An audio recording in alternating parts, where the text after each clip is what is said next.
CM Revanth Reddy Hastina పర్యటన 3వ రోజుకు చేరుకుంది. నేడు కాంగ్రెస్ పార్టీ పెద్దలతో సీఎం రేవంత్ సమావేశమయ్యే అవకాశం కనిపిస్తోంది. వారితో భేటీ తర్వాత సాయంత్రం వరకు హైదరాబాద్ చేరుకోనున్నారు సీఎం. మొదటి 2 రోజులు కేంద్ర మంత్రులను కలిసి రాష్ట్రానికి సహాయ సహకారాలు అందించాలని వినతి పత్రాలు సమర్పించారు. పలు సదస్సుల్లో కూడా పాల్గొన్నారు.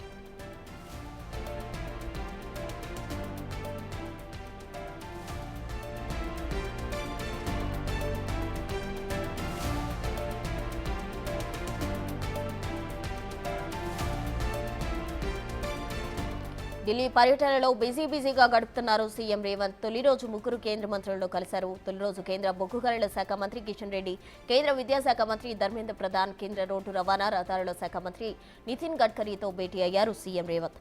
కేంద్ర మంత్రి కిషన్ రెడ్డిని కలిసిన సందర్భంగా రీజనల్ రింగ్ రోడ్డు మొత్తానికి కేంద్ర కేబినెట్ ఆమోదం తెలపండి అంటూ కిషన్ రెడ్డిని కోరారు రేవంత్. కేంద్ర విద్యాశాఖ మంత్రి ధర్మేంద్ర ప్రధాన్ను కలిసి కేంద్రీయ విద్యాలయాలు కేటాయించాలని సీఎం రేవంత్ రెడ్డి కోరారు. కేంద్ర మంత్రి నితిన్ గడ్కరీని కలిసి రీజనల్ రింగ్ రోడ్డు సాంకేతికత అలాగే ఆర్థిక అనుమతులు ఇప్పించాలని విజ్ఞప్తి చేశారు.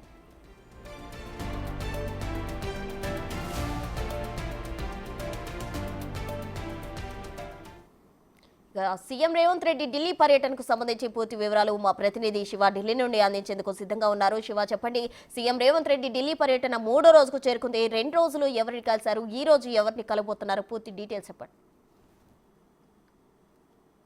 రైట్ ప్రశ్న. తెలంగాణ సీఎం రేవంత్ రెడ్డి ఢిల్లీ పర్యటన 3వ రోజుకు చేరుకుంది. మొదటి 2 రోజులు కేంద్ర మంత్రులు 5 కేంద్ర మంత్రులను కలిశారు. మొదటి రోజు బొగ్గు గనుల శాఖ మంత్రి కిషన్ రెడ్డి, ఆ తర్వాత విద్యాశాఖ మంత్రి ధర్మేంద్ర ప్రధాన్, తర్వాత సాయంత్రం 7 గంటల తర్వాత కేంద్ర రాష్ట్ర రోడ్డు రవాణా రహదారుల శాఖ మంత్రి నితిన్ గడ్కరీని కలిశారు. తర్వాత నిన్న పార్లమెంట్ ఆవరణలో కేంద్ర ఆర్థిక శాఖ మంత్రి నిర్మలా సీతారామన్ 12:30కు 1:15 కేంద్ర రైల్వే శాఖ మంత్రి అశ్విని వైష్ణవ్ను కలిశారు.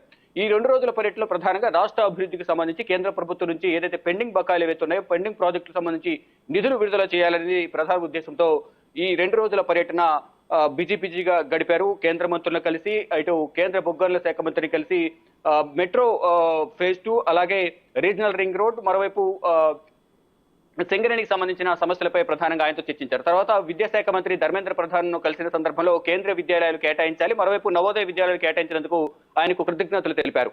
ఇక రోడ్డు రవాణా రహదారుల శాఖ మంత్రి నితిన్ గడ్కరీతో కలిసిన సందర్భంలో తెలంగాణలో ఏవైతే రహదారుల నిర్మాణానికి సంబంధించి సాంకేతిక ఆర్థిక అనుమతులు ఇవ్వాలని నితిన్ గడ్కరీకి వినతి పత్రాలు సమర్పించారు. ఇక నిన్న మధ్యాహ్నం 12:30 పార్లమెంట్ ఆవరణలో ఆర్థిక శాఖ మంత్రి నిర్మలా సీతారామన్ కలిసిన సందర్భంలో రాష్ట్రానికి ఆర్థికంగా అన్ని విధాలు వెనుకబడి ఉంది కాబట్టి ఆర్థిక శాఖ నుంచి విడుదలవలసిన ఆర్థిక నిధులు విడుదల చేయాలంటూ కూడా ఆర్థిక శాఖ మంత్రికి విన్నవించారు. తర్వాత కేంద్ర రైల్వే శాఖ మంత్రి అశ్విని వైష్ణవ్తో భేటీ అయిన సందర్భంలో రాష్ట్రానికి సంబంధించిన రైల్వే ప్రాజెక్టులు పెండింగ్ ప్రాజెక్టులు ఏవైతే ఉన్నాయో ఆ పెండింగ్ ప్రాజెక్టులకు సంబంధించి నిధులు విడుదల చేయాలి, పెండింగ్ ప్రాజెక్టులు త్వరితగతిన పూర్తి చేసేందుకు అనుమతులు ఇవ్వాలి అనేది ప్రధానంగా అశ్విని వైష్ణవ్ కూడా కలిశారు.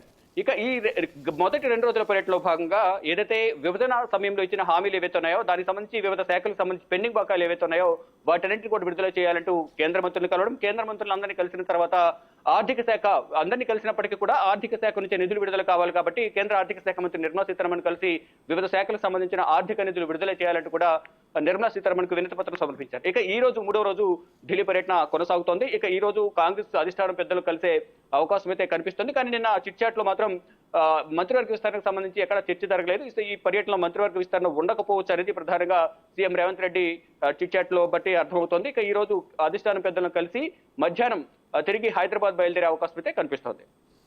Thank you Shiva.